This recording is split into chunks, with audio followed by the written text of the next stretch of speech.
E o livro de Lucas, aqui no capítulo 15, ele nos mostra a história de uma mulher que viveu uma situação parecida com essa, ou seja, ela havia perdido uma dracma, ela havia perdido algo importante na sua história e ela estava num processo de recuperação. Bem, o texto nos mostra que essa mulher aqui, a partir do versículo 8 até o versículo 10, ela tinha 10 dracmas e ela perdeu uma destas dracmas. Vou ler o texto para vocês verem o quanto eu estou expressando que está na Bíblia. Diz assim: qual é a mulher que, tendo 10 dracmas, se perder uma, não acende a candeia, varre a casa e procura diligentemente até encontrá-la? E tendo-a achado, reúne as amigas e vizinhas, dizendo: alegrai-vos comigo, porque achei a dracma que havia perdido. Eu vos afirmo de igual modo que há júbilo diante dos anjos de Deus por um pecador que se arrepende. Então, todos nós vamos passar por perdas. Todos nós vamos passar por momentos em que parece que a vida não foi tão justa conosco. Todos nós vamos passar por um momento em que parece que perdemos um amigo importante, uma oportunidade que poderia mudar nossa existência, assim por diante, como aquela mulher perdeu. Aqui nós temos duas situações a analisar. Primeiro, tem pessoas que vão pensar assim: de 10 eu perdi uma, estou no lucro. E aqui que começa toda a ruína na vida. Quem não consegue valorizar um, consequentemente perderá as 9.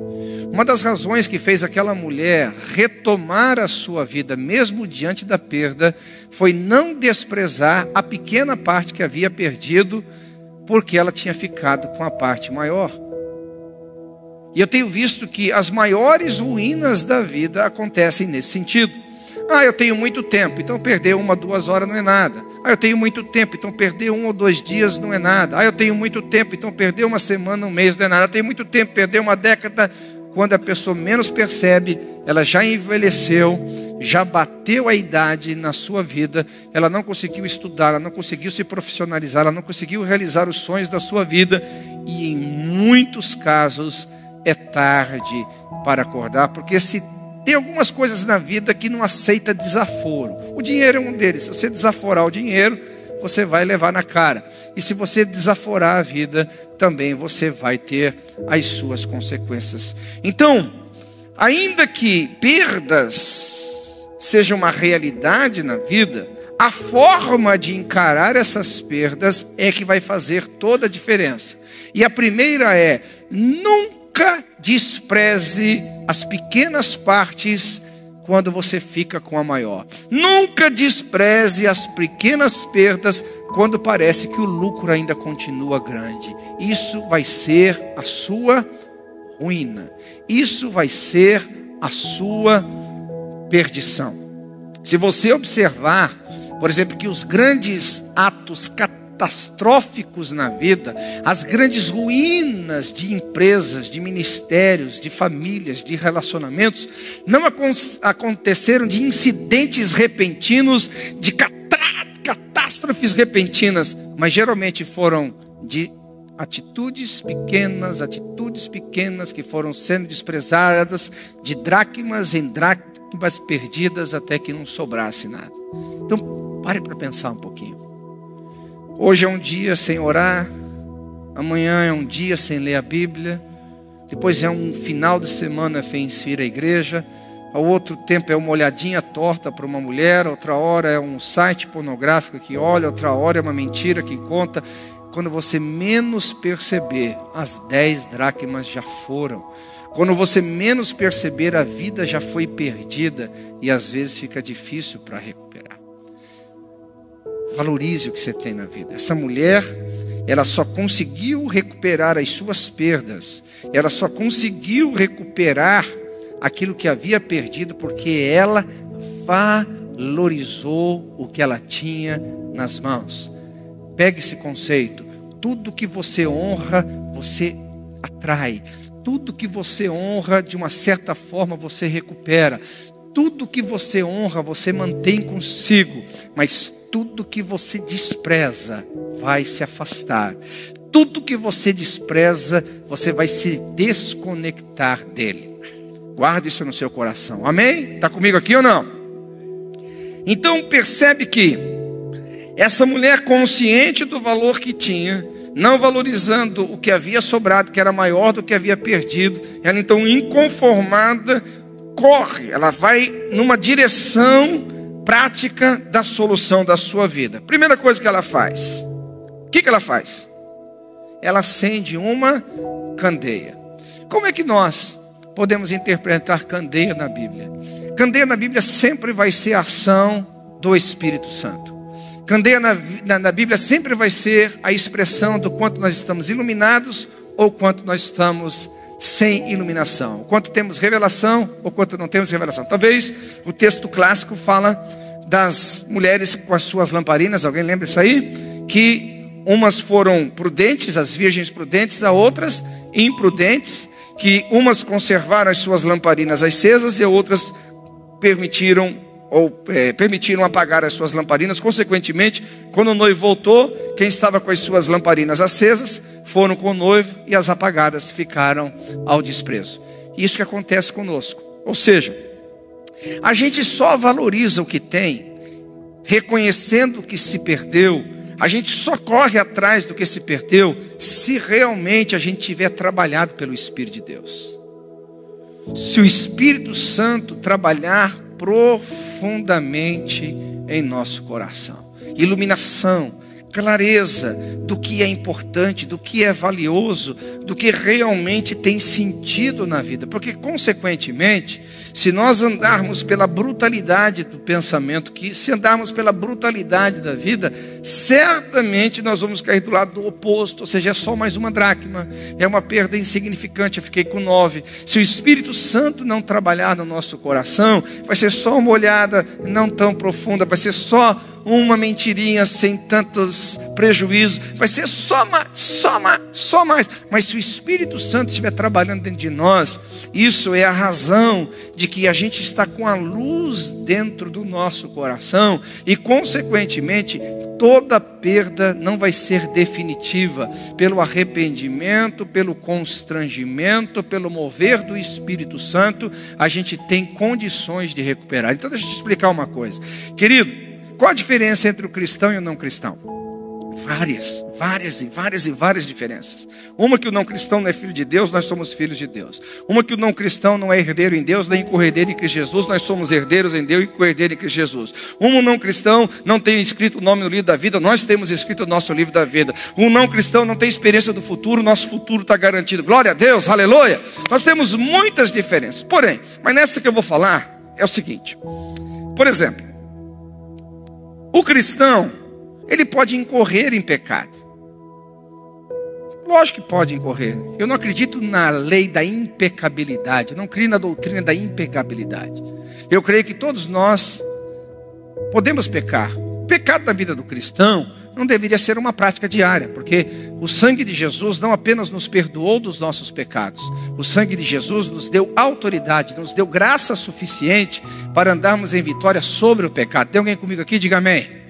Mas se o acidente ocorrer, qual é a diferença entre um não cristão e um cristão?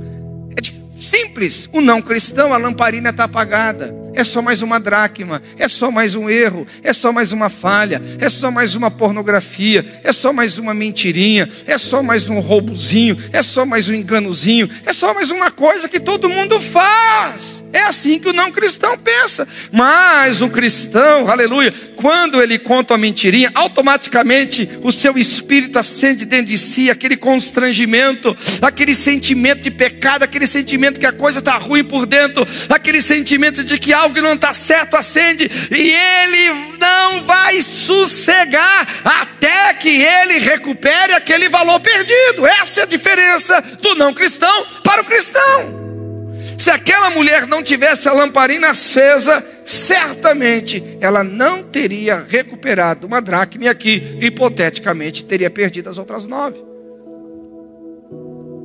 Então, por um lado, quando você comete um erro, quando você perde algum valor, quando algo não aconteceu conforme você gostaria que tenha acontecido, um pecado acontece e aquela tristeza, segundo Deus, te constrange por dentro, aquela tristeza, segundo Deus, aperta o seu coração. Sabe o que deveria fazer? Se alegrar. Há uma lamparina acesa, ou seja, o Espírito Santo continua trabalhando dentro do meu coração e Ele não tem permitido que eu torne coisas significantes, insignificantes, valiosas, desprezíveis. Ele não vai permitir que eu me acomode com uma vida errada. Ele sempre vai me constranger para recuperar qualquer que seja o valor perdido. Aleluia!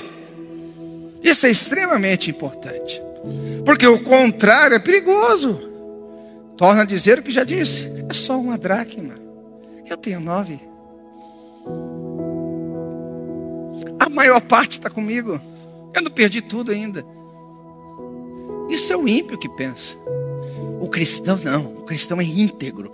Ou ele é inteiro ou ele não é nada. Ou ele é inteiro ou ele não é nada. Vou repetir pela terceira vez: ou ele é inteiro ou ele não é nada. O cristão é assim.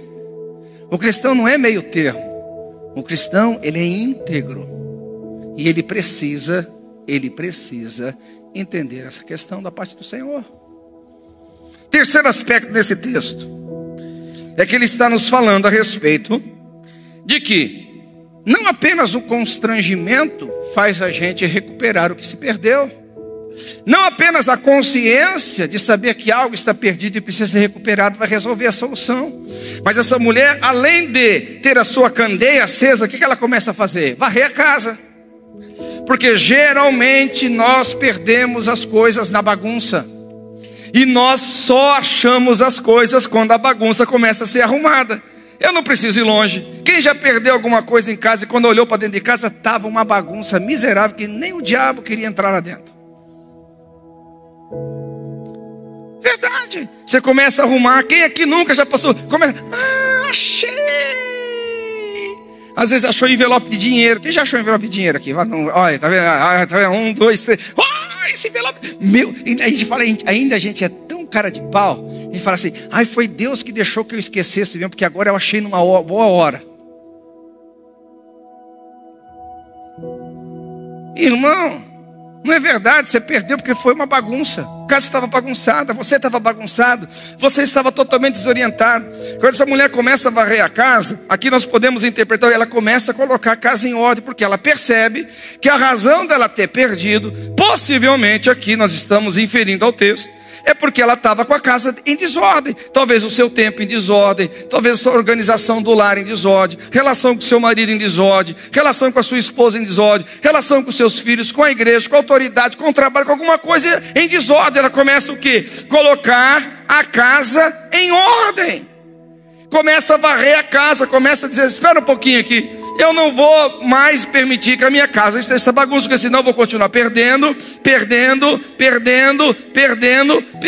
porque quando a luz do Senhor brilha em nosso coração, quando a candeia acende dentro de nós, nós não simplesmente entendemos o que perdemos, mas o porquê perdemos o que perdemos.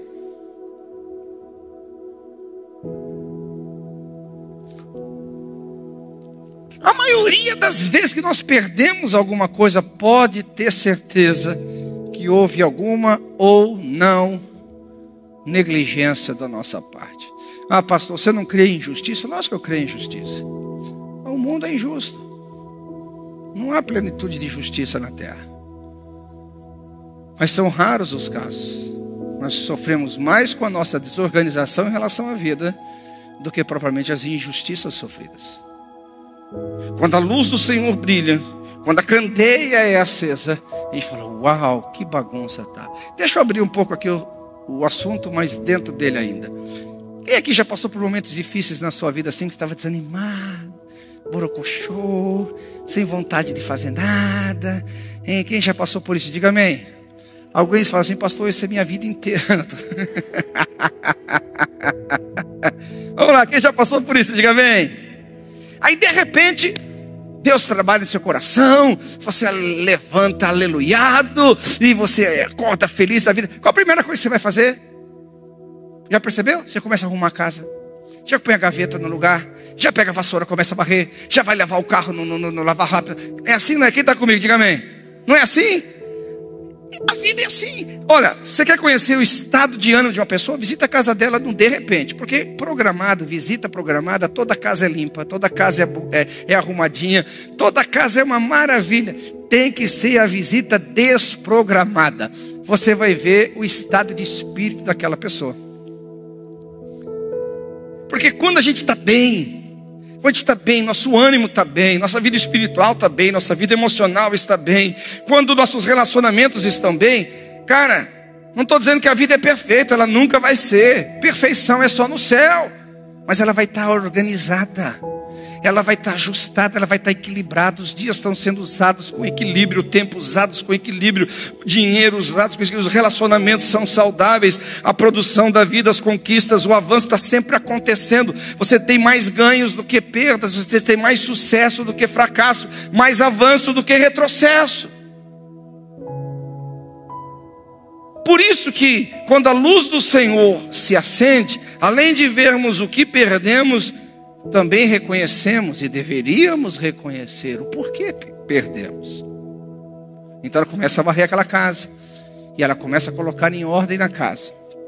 Agora o interessante é que quando aquela mulher começa a fazer o que estava fazendo, presta atenção, fazer o que estava fazendo, há algo interessante aqui.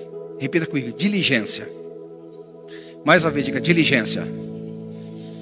Sabe que uma coisa que eu tenho observado ao longo da minha caminhada cristã, é interessante isso. A gente faz uma mensagem como essa, o Espírito Santo vem e causa constrangimento no coração da pessoa. É verdade, pastor, eu estou desprezando coisas na minha vida e consequentemente estou perdendo. É verdade, pastor, a minha vida está uma bagunça, eu não tenho rotina para nada, prioridades não existem na minha vida, todo mundo pode sequestrar meu tempo, meus objetivos de vida, a minha vida é como beco do caminho, todo mundo acessa e eu estou assim sem saber o que é direita e esquerda, o que é branco e preto. Eu estou perdido, é verdade, pastor, e tal, até eles vão bem.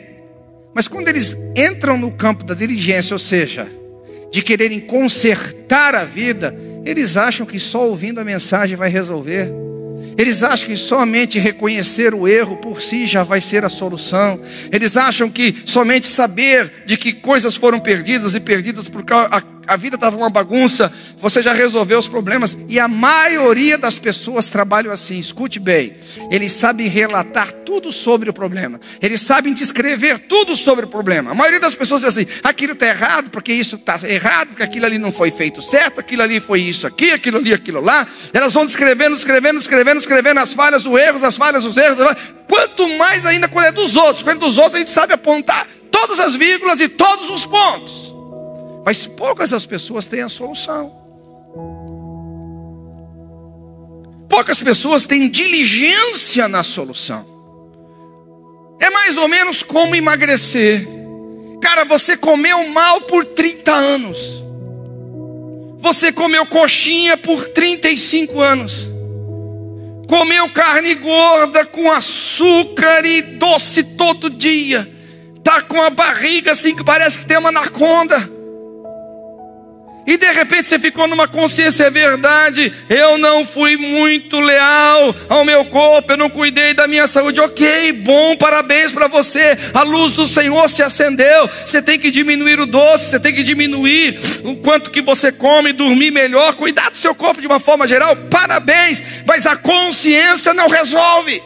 Varrer simplesmente não resolve. Tem que varrer e varrer com diligência, porque você não resolve 30 anos de má alimentação, você não resolve 30 anos de descuidado do corpo num culto de 30 minutos. Você não resolve uma família que uma mulher não respeitou o marido não amou a mulher, os pais não cuidaram dos filhos num culto. Você tem que ser diligente. Tem que ter a diligência necessária. Varrer e varrer e varrer. E depois tornar a varrer e varrer de novo. E arrumar e arrumar, arrumar de novo. O texto diz, repita comigo: até que. Não ouvi, diga até que. Não ouvi. Até encontrá-la. Essa diligência é até. Essa diligência não pode ser como os nossos regimes, que começam e nunca terminam. Bem, porque termina e termina no dia seguinte. Até que, olha para o seu irmão e diz assim, até que. Até que o quê? Encontre a dracma perdida. Até que você recupere aquele valor que foi perdido. Qual que foi? A oração, até que. O jejum, até que. A santidade, até que. O compromisso com a vida, até que. A família, até que. As amizades, até que. Até que, até que, até que. Você não pode ficar acreditando que a vida sempre vai ser resolvida de uma forma extraordinária. A vida é muito mais resolvida de uma forma ordinária. Varrendo, varrendo, varrendo. Repita comigo. Varrendo, varrendo, varrendo. Vamos lá. Até que, vamos lá. Até que, vamos lá. Até que. Esse é o fato. É impressionante como nós criamos a própria ilusão da religião. Porque existe muito que nós chamamos de fé, e isso se interpreta em Deus como tolice. Ai, pastor, você não crê mais no sobrenatural? Lógico que eu creio no sobrenatural. O primeiro sobrenatural foi Deus acender o seu espírito dentro de você. O primeiro sobrenatural foi Deus te convencer do pecado. O primeiro sobrenatural foi Deus abrir os seus olhos para algo que está errado na sua vida. Isso já não é normal, porque muitos amigos já tentaram e não conseguiram. Muitas pessoas já te avisaram e você não deu ouvidos. Muitas pessoas já tentaram te acessar, você disse não. Mas glória a Deus, o Senhor te acessou. Glória a Deus, o Espírito Santo te constrangeu. Glória a Deus, porque o Senhor tocou no profundo do seu coração. Isso já é sobrenatural. Mas muito da vida não se resolve com extraordinário, mas com o ordinário. Varrendo, varrendo, varrendo e varrendo. E varrendo. Até que.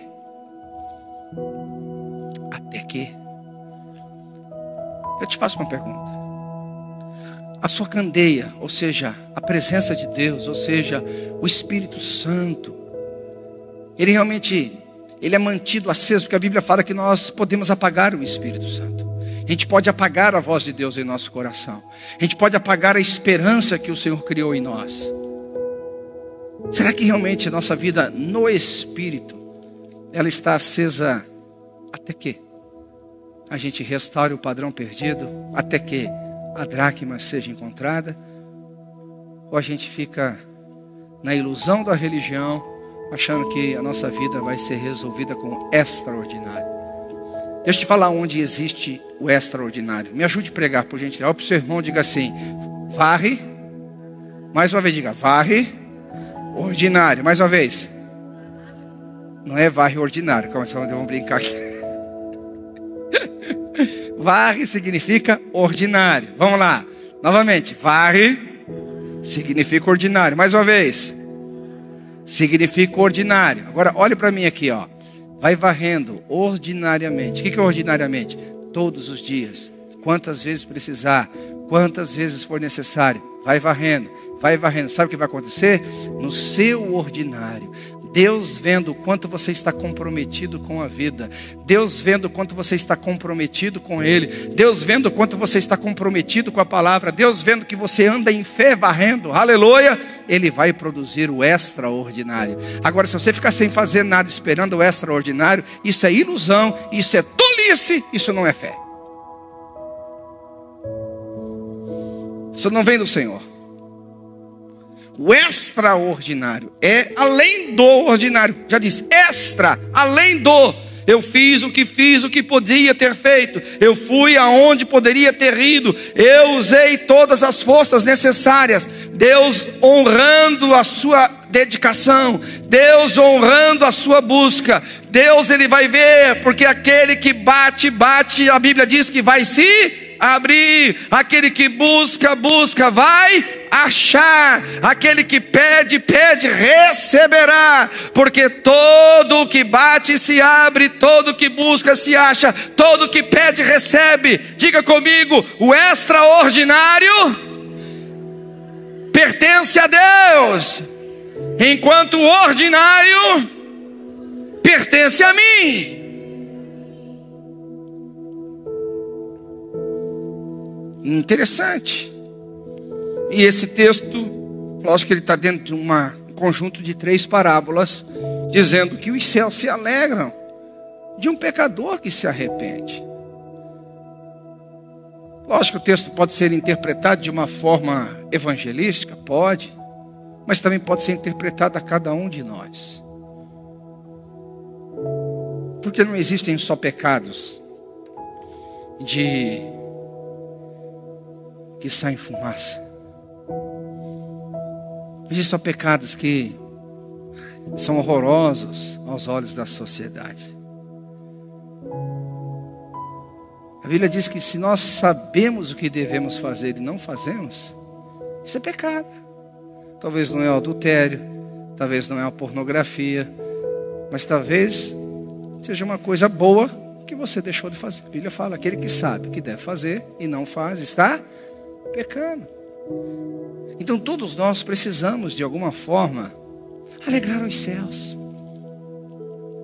Enquanto uma vida que vai perdendo as suas dracmas, vai perdendo os seus valores, vai perdendo a sua essência, desagrada a Deus. Isso desagrada, porque Ele não te criou para ser um derrotado. Ele não te criou para você ser vítima do pecado. Ele não te criou para você ser vítima do álcool, nem das drogas, nem da prostituição, nem da mentira, nem do engano. Você não foi criado para isso. Em Cristo Jesus você é redimido. Em Cristo Jesus você é abençoado. Em Cristo Jesus você é justificado. Em Cristo Jesus você é mais do que vitorioso. Em Cristo Jesus você pode todas as coisas. Em Cristo Jesus você pode ser chamado filho de Deus. Em Cristo Jesus você é herdeiro em Deus e co-herdeiro nele. Em Cristo Jesus você não vai ter nenhuma condenação, porque nenhuma condenação há para aqueles que estão em Cristo Jesus. Você concorda comigo? Diga amém, aleluia. Em Cristo Jesus você está sentado com Ele, à direita do Pai, acima de principados e potestades. Em Cristo Jesus você tem a expectativa da salvação, sabendo que um dia você vai ouvir o som da trombeta e num piscar de olhos você vai ser transformado, aleluia. Em Cristo Jesus você tem a certeza de que tem uma morada preparada para você junto ao Pai. Em Cristo Jesus, aleluia. Alguém está comigo aqui? Em Cristo Jesus nós somos tudo isso. Em Cristo Jesus você é redimido. Então toda perda não é o plano de Deus. Toda dracma não é o plano de Deus. Tudo que está sendo desmoronado no seu caráter, na sua moralidade, na sua família, não pense isso como um plano de Deus. Pense como algo que você tem que recuperar, algo que você tem que lutar contra e dizer, eu sou como essa mulher, que ao invés de trazer tristeza, vou trazer alegria, porque Deus se alegra quando olha para você, se vendo em Cristo Jesus, aleluia. Acho que você não está entendendo, deixa eu tentar explicar de novo. Porque no fundo, esse texto termina dizendo aqui, aquela mulher se viu em Deus, ela se viu em Deus, ela se viu em Deus. Ou seja, espera um pouquinho, o que está acontecendo na minha vida não está alinhado com o que Deus disse. O que está acontecendo com a minha vida não está alinhado com o que a palavra diz ao meu respeito. O que está acontecendo na minha vida não é o padrão da eternidade para mim. O que está acontecendo na minha vida, eu não posso considerar como algo comum vindo da parte dos céus. Não, eu vou lutar contra, aleluia. Eu vou bater contra, aleluia. Está comigo aqui ou não? Aleluia.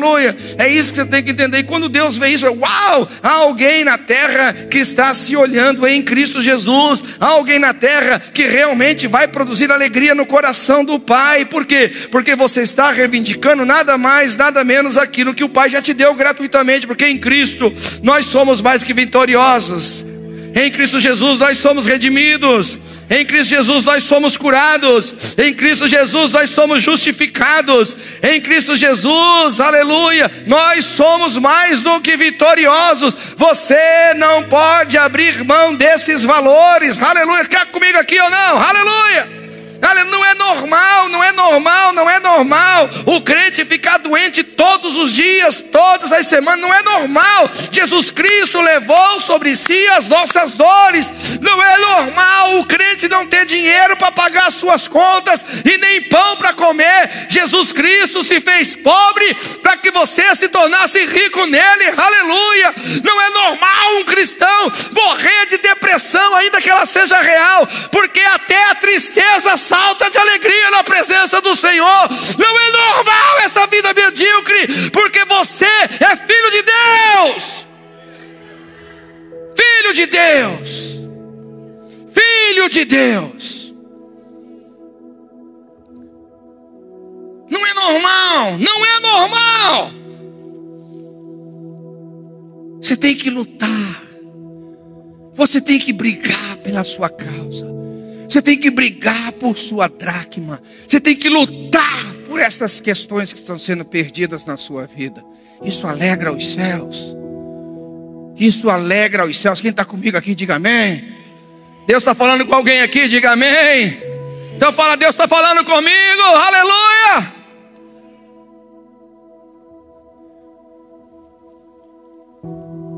É importante a gente entender isso. Isso é a fé.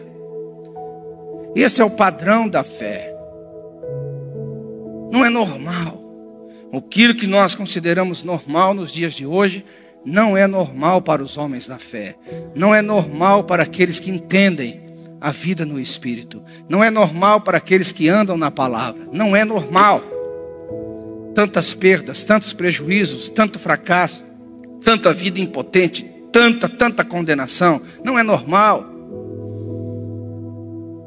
Acenda a sua candeia. Varra a tua casa. Seja diligente e volte a estabelecer o padrão de Cristo na sua vida. Volte a alinhar a tua vida à palavra. Volte a alinhar a tua vida no Espírito. Volte a alinhar a sua vida no Senhor. Aleluia. Quem está comigo que diga amém. Aleluia. Quem está afim de se tornar um faxineiro, diga amém. Ô pastor, estava esperando algo melhor para a vida, né? Estou brincando.